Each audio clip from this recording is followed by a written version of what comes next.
तो ये भी हमको बहुत अपना से कोशिश किया, ये सब कुछ नहीं होता है ऐसे, तो फिर उनका भी हम छोड़ दिए।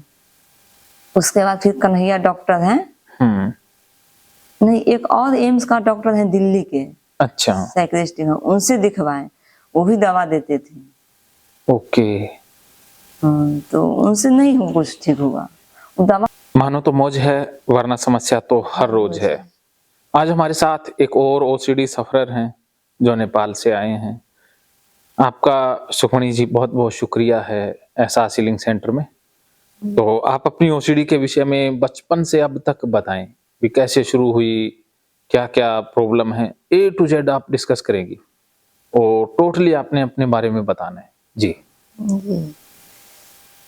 नाम अपना ओरिजिनल, हाँ आप बता सकते हो जो भी आपको अच्छा लगे, कोई दिक्कत नहीं। नाम विद्या भारती, हाँ मैं वैशाली जिला से हूँ, वैसे मेरा मायके वैशाली जिला में है, ओके ओके ससुराल पटना जिला में। ओके। तो शुरुआत तो मायके से ही हुई थी। हाँ कैसे हुई आप पूरा खुल के बता दीजिए। जब मैं छोटी थी ना, हाँ। 10-12 साल का, तो मुझे याद नहीं है, लेकिन मेरे कुछ घर वाले बोलते हैं, मेरी मम्मी पापा नहीं, मतलब आंटी ये सब है, कि थोड़ा हम पैर हाथ ज्यादा धोते थे।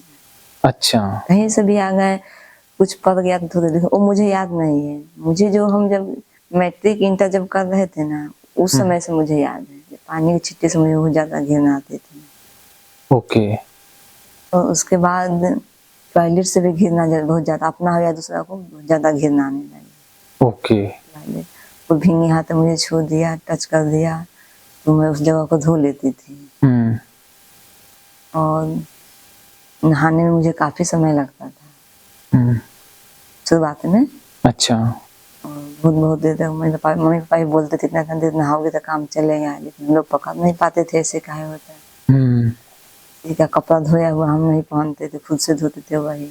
ओके। किचन का भी काम हो गया तो किसी का किया हुआ पसंद नहीं आता था। एक ही बर्तन शुरू में किया, एक ही बर्तन को बार बार धोते थे, लगता धोआ ही नहीं रहा है। ओके।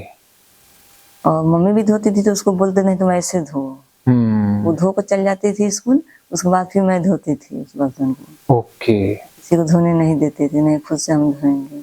ओके। उसका धीरे धीरे फिर ना उसी से अपना 11th 12th BA MA PG BEd सब उसी में किए। फिर BEd भी किए, उसी सेशन में हम MA भी कर लिए मुजफ्फरपुर से। ओके। उसका ये सब चलते रहा। धूल से एलर्जी नहीं था उस समय, सिर्फ छिटके से ही एलर्जी था। ओके। 2013 में मुझे शादी हो गई, फिर भी छिटके से एलर्जी था। तो धीरे धीरे मुझे टॉयलेट से घिरना शादी के बाद कुछ कम होने लगा, हल्का फुल्का, ज्यादा नहीं। ओके। शादी के बाद 2019 या 20 में मुझे धूल से एलर्जी आने लगा। मन में आने लगा कि यही से पानी का छिटकाव होता है इसी जगह से, मुझे घिरना था। फिर तो यही सही पे उड़ता है, हवा जब चलती है तो उड़ के पड़ता है। मुझे धूल से एलर्जी होने लगा।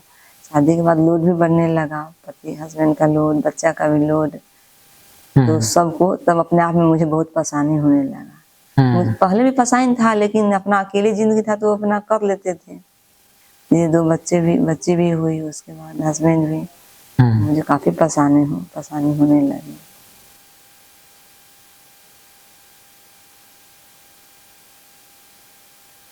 मुझे यही लगता है कि कोई भी सामान गंदा हो गया तो पानी से धोने के बाद शुद्ध हो जाता है। अच्छा ये लगता है, ये कहाँ से सुना था, कहाँ से ये विचार आया कि शुद्ध हो जाता है?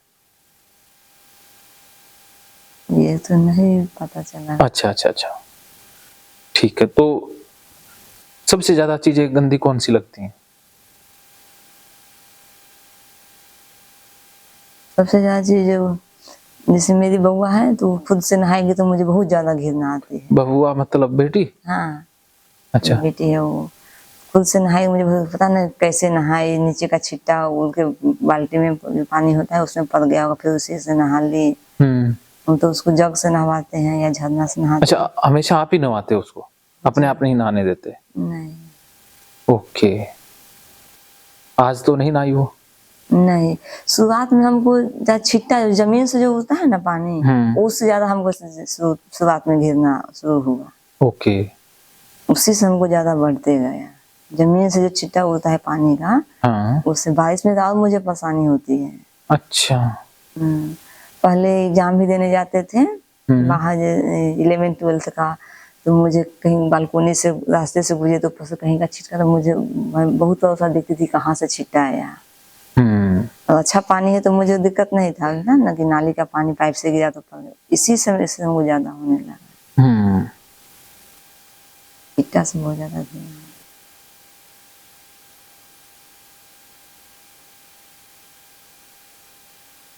शुरुआत छिट्टा से ही हुई है। छिट्टे से हुआ। उसके बाद बहुत फिर आगे बढ़ते चल गया।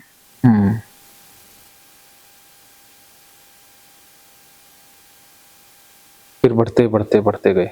बढ़ते गए। बउआ सब स्कूल जाती है तो सबको कपड़ा सब बाहर ही निकालना, धूल पड़ा है सारा कपड़ा बालकोनी में सबको निकलवाएंगे, फिर सबको डायरेक्ट बाथरूम में बोलेंगे जाने के लिए, खुद से दोनों को नहवाएंगे। कपड़ा तो खुद पोंछ के पहन लेती है, छोटी थी तो पोंछ देते थे, लेकिन अब पोंछ लेके पहन लेती है। खुद से उसको खुद से नहवाने हम नहीं देते। ओके। और कोई बाहर से आ गया तो चेयर पे बैठ गया तो उसको पूरा सूखल कपड़ा भींगा तो कोई छू दे तो कपड़ा भींगा के पोंछना है, अगर सूखे बैठ गया तो उसको सूखा कपड़ा से 2-3 बार पोंछ देंगे, तो उस फर्श को साफ करेंगे, गंदा पैर कहाँ से आ गया, यही सब। क्या क्या दोबारा बताना, क्या क्या क्या करते हो? कोई आया तो चेयर पोछेंगे, अगर हाथ धो लिया तो भींगे हाथ छू दिया चेयर को तो फिर उसको पोछेंगे कपड़ा गीला करके। अच्छा, ये क्यों करते हो? कब लगता है ऐसा? जो आता है ना तो कौन? जो कोई गेस्ट आ गया। अच्छा, गेस्ट आपके घर में आ गया तो वो कहीं बैठा तो वो गंदा लगेगा। हाँ, नहीं मालूम चला कोई गेस्ट आया तो मन घबराने लगेगा पहले से ही, क्या आएगा मेरा रूम में गंदा हो जाएगा वो बाहर से आया तो, क्योंकि हम लोग तो आते हैं बाहर से तो अपना हैबिट बना लिए हैं कि जो नहाना तो है ही नीचे, वो तो नहाएगा नहीं, और आया 1 घंटा रुक भी गया तो फिर उसको नाश्ता पानी देंगे तो देखते रहेंगे कहाँ कहाँ गया कहाँ कहाँ बैठा, फिर उसको साफ करना है। मन में तो लगेगा जो आए ही नहीं पहले,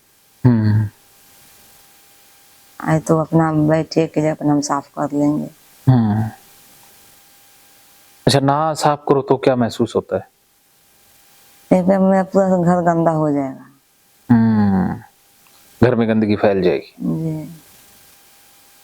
और बाहर से जो लोग आते हैं लगता है भी कहाँ बैठे होंगे, किस किस से टच हुए होंगे, गंदे होंगे।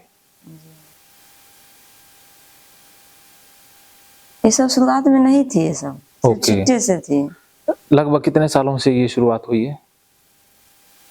जब हम 9th-10th में थे ना तो वही छिट्टे से हल्का फल्का, जैसे नहा लिए ना तो लगता था इतना दूर तो नहा लिए, लेकिन फिर नीचे का छिट्टा पड़ा हुआ। फिर बाथरूम में से निकलते थे तो फिर आंगन में उस समय चापाकल था। अच्छा। 1 बाल्टी पानी लेकर तो बाथरूम में गए नहा लिए, फिर जब आंगन में निकले नहा के फिर इतना बस पैर धो लेते थे, तो मम्मी सब बोलती क्यों धोती हो, तो बोलते थे कि छिट्टा पड़ जाता है, जो सही था। उस समय मुझे डांट लगती तो मैं ठीक हो जाती उसी समय, समझाता कोई तो, लेकिन कोई नहीं समझा। मम्मी को भी टाइम नहीं था, वो भी अपना स्कूल चल जाती थी, हम भी अपना उस समय पढ़ाई पे भी फोकस ज्यादा करते थे। पढ़ाई में मैं समय में अच्छी थी उस समय भी। अच्छा। हाँ, तो अपना सुबह नहाए, अपना स्कूल घर का काम से कोई मतलब नहीं था। जब मैं बीए में गई ना तो क्लास रेगुलर नहीं की। ओके। बीए में गई तो ज्यादा मुझे किचन से लगाव होने लगा। अच्छा। घर में रहना है तो किचन में कुछ करना ही है। 12th तक तो अपना कोचिंग किए, साइंस लिए तो आईएससी में कोचिंग, कॉलेज तो नहीं कोचिंग करती थी, और 10th तक अपना कोचिंग स्कूल ट्यूशन सब था, घर में रहने का टाइम ही नहीं मिला। ओके। 12th में भी अपना कोचिंग किए तो भर दिन का कोचिंग था, तो शाम में घर आते थे। जब बीए में था तो किचन से मतलब ज्यादा होने लगा। मम्मी से भी नोक झोंक होने लगा तो वैसे क्यों धोती हो भी बोलती थी, तो वही बीए में गए तो ज्यादा बढ़ने लगा। उससे पहले मेरी सिर्फ बॉडी, अपना ही बॉडी से अथी था। बीए में गए तो किचन से कुछ कुछ काम करने लगे, हल्का फुल्का किचन का, तो ज्यादा बढ़ने लगा। बीए का फिर पीजी किए, बीएड भी किए उसी समय, दोनों सेशन तो टकरा गया। तो बीएड भी फूफा के यहाँ रह के की, तो उस समय अपना काम पर्सनल खुद से करते थे। तो नहा रहे कोई दूसरा आके नहाने लगा तो मुझे बहुत एलर्जी होता था। पीजी भी किए तो नानी के यहाँ रह के किए मुजफ्फरपुर, तो वहाँ भी वहाँ भी पहले तो चापाकल रहता था ना, अब नहा रहे कोई आ गया तो मुझे बहुत दिक्कत होता था, क्यों आ गया, हम जब नहा रहे थे।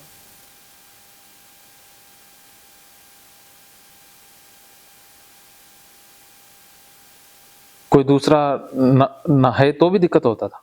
जब हम नहाए कोई दूसरा नहाए तो बहुत दिक्कत होता था। वो नहाएगा तो फिर पानी उड़ाएगा तो मुझे पड़ेगा।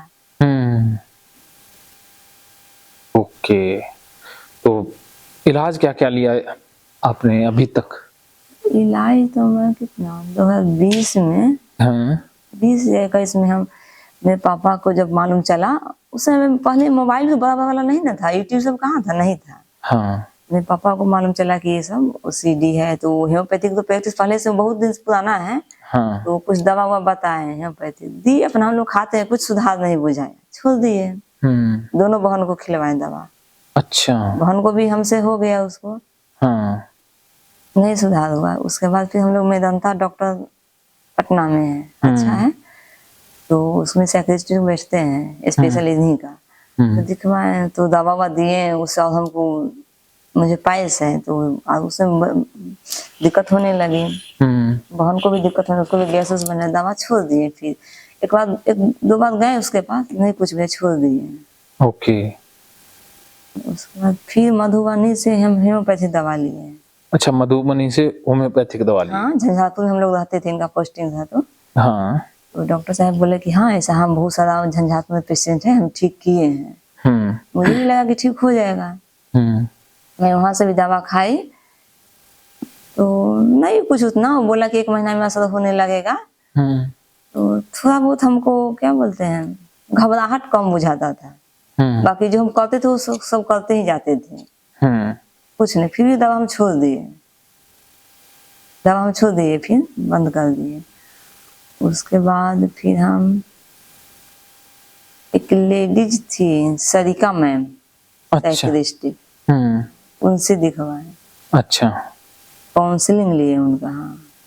तो वो बोलती थी ऐसे नहीं करना है, वैसे नहीं करना है, सिर्फ माना करती थी, कुछ लॉजिक नहीं देती थी। एक दो काउंसलिंग लिए, उसके बाद हमको नहीं कुछ पता चला। इतना तो मेरे हस्बैंड भी माना करते हैं कि तुम ऐसे नहीं करो, वैसे नहीं करो, समझाते तो सारे ही। तो ये भी हमको बहुत अपना से कोशिश किया, सब कुछ नहीं होता ऐसे, तो फिर उनका भी हम छोड़ दिए। उसके बाद फिर कन्हैया डॉक्टर हैं, नहीं एक और एम्स का डॉक्टर है दिल्ली के, अच्छा, साइकियाट्रिस्ट, उनसे दिखवाए, वो भी दवा देते थे। ओके। तो उनसे नहीं हम कुछ ठीक हुआ, वो दवा हमको बेचैनी कर देता था, बहुत गैस उस बनता था, ये सब छोड़। उसके बाद हम कन्हैया से दिखाए, ओके, बीकानेर में है। तो वो 3 महीना का दिए लेसन, तुम पहले तैयार कर लो, पढ़ लो अच्छा सा, उसके बाद फिर काउंसलिंग हम करेंगे। अच्छा।